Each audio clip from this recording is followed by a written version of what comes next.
Anong mensahe ang kailangang marinig ng mga Aries mula October 6 to 12, 2024? Pwedeng nangyayari na to o mangyayari pa lang. Kung hindi man para sa inyo itong magiging reading, edi baka para sa someone na malapit sa inyo o sa someone na kakilala nyo mismo. Baka may lumabas na gender mamaya.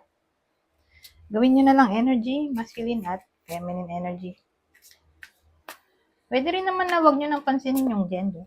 Hindi ko alam kung anong lalabas, kung positive ba o negative ang magiging reading. Depende sa kung anong mapipick up kong energy.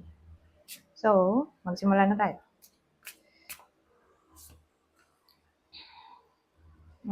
Ano to? So, sino bida dito? Dalawa tao. Ito na lang. Ito unang lumabas eh.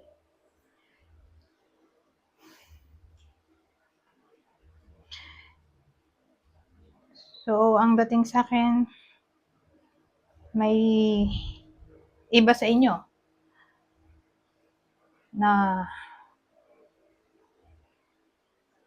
magkakaroon ng desire.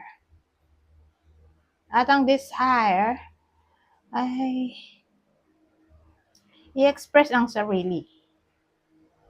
Maging creative.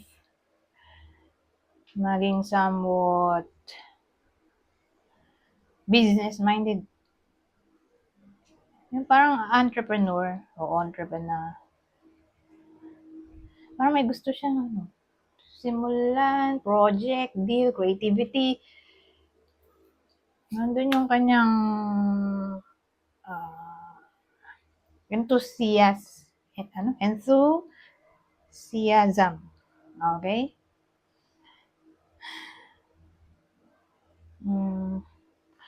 Medyo magiging mainit nga lang ang ulo dahil parehong fire sign to. Expect na natin na ganun. Pero ang maganda, desidido yung iba sa inyo na harapin ang mga problema, pagsubok. Sa madaling salita, a-action yung iba sa inyo. Saka medyo impulsive o inventive. Ganon.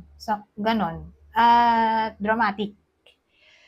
Gusto ng iba sa inyo ng big changes sa week na to.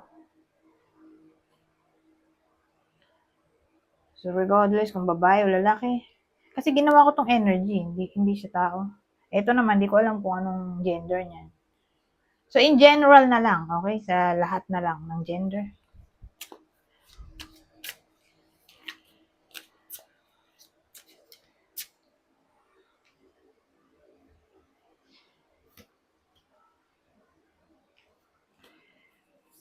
So, dito magkakaroon ng lakas ng loob yung iba sa inyo na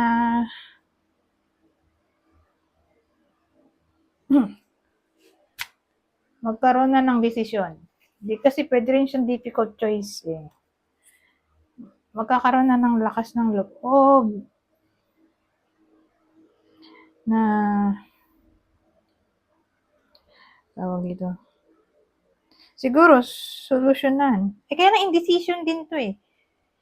Alam ko yung decision to, itong decision. Kasi dun sa deck ko na to, nalilito din ako eh. Ito tagal ko na siyang ginagamit, isang taon na. Kaya lang nakita ko nga doon, nabasa ko na decision daw. Pero ang alam ko nga indecision. Kaya nalilito tuloy ako.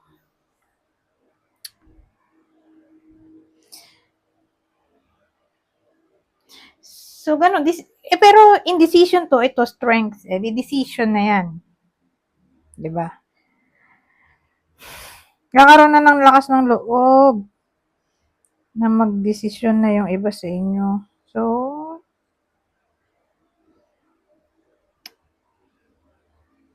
niisip ko ano bang desisyon.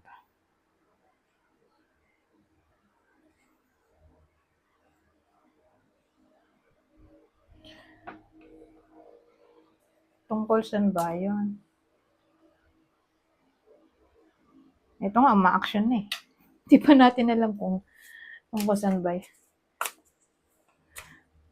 So, magdidesisyon, action, pero hindi ako nagbabasa ng reverse. Unless may kodigo. Lahat ng deck ko, kung mapapansin nyo, hindi ako nagbabasa ng reverse. Kasi masyadong maraming aaralin. Hindi na kaya ng utak ko.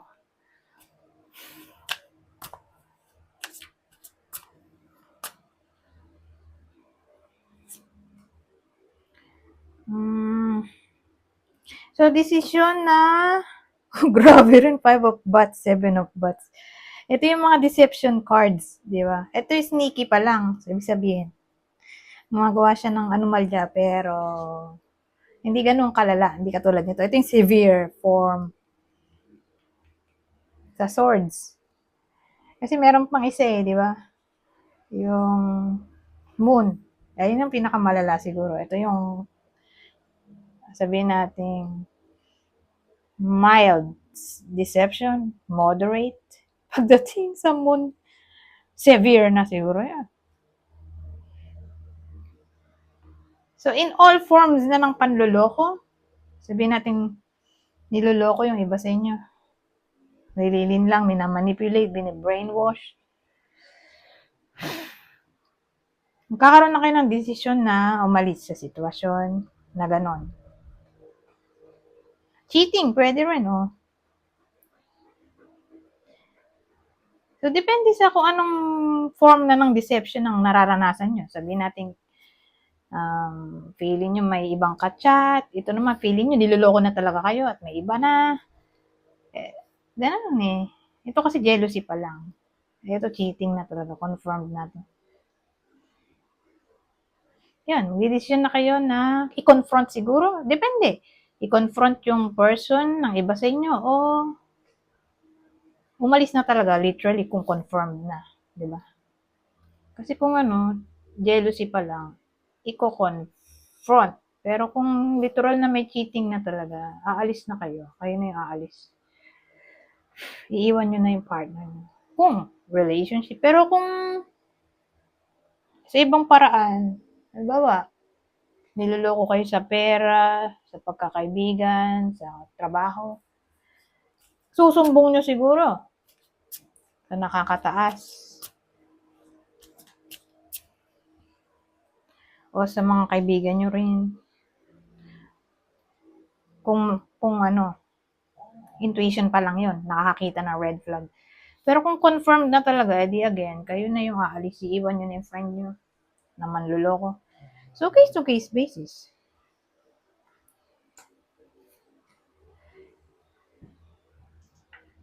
So, tulad nito, ibang deck to. Wala na akong panahon para mag-memorize pa ng mga upright, reverse. Dahil ang daming memorization. Depende kung wala na akong maaaral at na-boring na ako. So, doon ko pa lang siya aaralin, yung reverse. Although may idea naman ako kasi re-reverse mo lang naman yung meaning, pero hindi ko trip.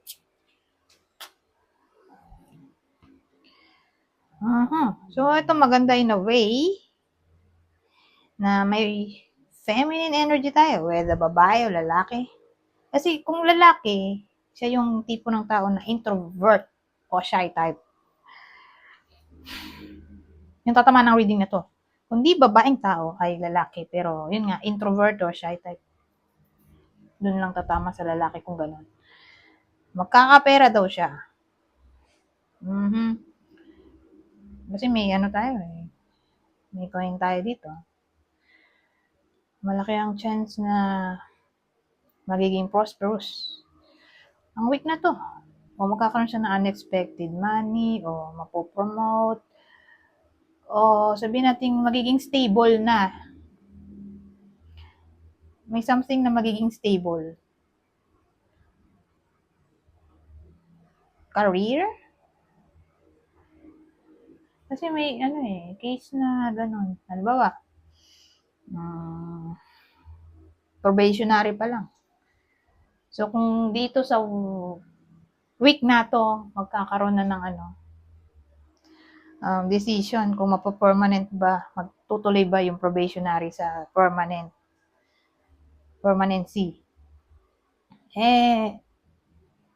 Ayun na, mapapermanent. Kung promotion ang hiling, sabihin natin ganun, nagkakaroon na ng discussion tungkol sa promotion. So, yun, mapopromote yung iba sa inyo. So, again, case-to-case basis naman to eh.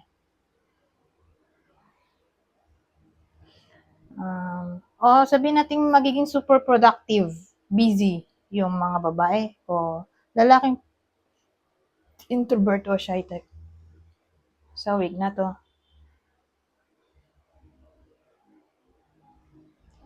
Pero siguro, ang downside ay ina-advise na maging somewhat cautious. Maging cautious. Yung iba sa inyo. For some reason.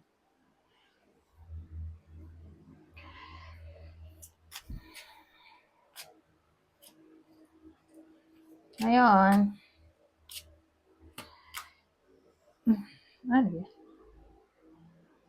ano to?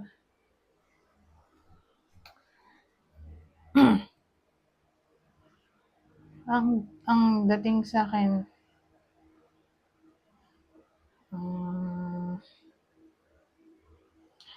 yung cautious na sinasabi ko, di ba? Parang makakakita kayo ng red flag eh. Be cautious sa mga red flags. Kasi yung red flags na yon ang magsisilbi yung shield. Okay? Kasi parang may nagbabadyang panganib sa iba sa inyo.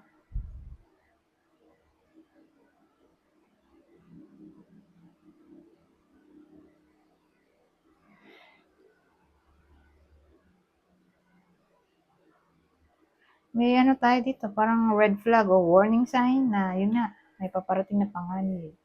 Ano kaya yun? Tungkol saan kaya? So, dito natin to gagamitin para mabilis. Tungkol saan ang panganib na to?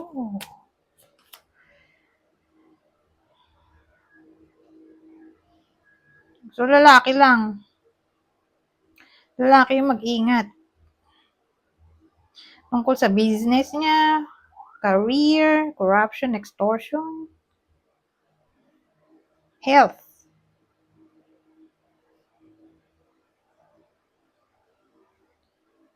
o money, loan, mga ganun. So, dito sa pinag-iingat ko, lalaki naman yung subject. Pero yung kaninang prosperous, ganun, magkakapera, babae. Yung good news sa babae, bad news sa lalaki. Sad to say. Lalaking Aries. Sa week na to,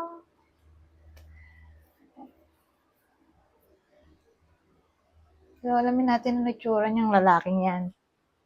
Lalaking Aries para may idea kayo.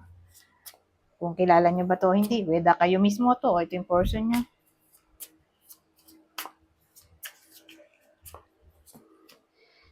Baby face pa daw ang itsura ng lalaki. With a baby face? Bata pa. Mga 20 to 40 years old. Pwede rin naman to sa mga 41 pataas. 'Di ba? Kung baby face yung itsura niya. Kumbaga, may edad na siya, 'di ba? 41 pataas, 40 pataas. 41 na lang pataas. Tapos itim pa buhok niya. Hindi mukhang may edad. Baby face pa nga. Edi applicable din sa kanya to. So, lalaking may salamin.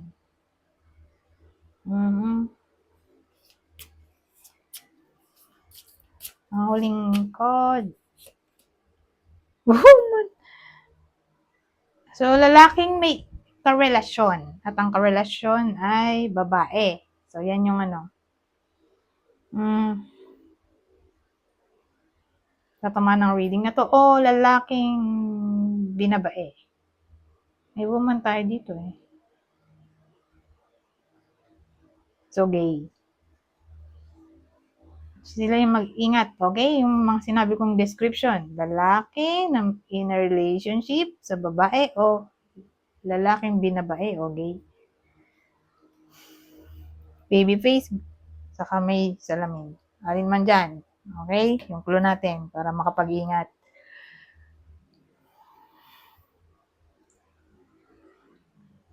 Ito naman, dalawang card lang ang kukunin ko dito. Extra message o advice sa week na to. So sabi, self-limiting beliefs, negative thoughts, creating a road block in your life. Sa sarili nyo lang din ang lumilimita sa inyo. Sarili nyong paniniwala. Kaya negative thoughts. So, advice ay magpaka-positibo. Balance, juggling too many things once, find time for yourself. So, ang advice sa week na to ay wag masyadong mag-multitasking kung di kaya. Magkaroon ng balance sa pagitan ng personal life, personal at career life. Okay? So, yan. Saan natin na magiging busy? Pwede rin ganun sa week na to. Ang iba sa inyo, lalo na dun sa babae, di ba? Sinabi ko kanina, yung may coin. Kasi yung babae, may tendency na maging strong, independent, self-reliant. Anyways, hanggang dito na lang. Goodbye for now.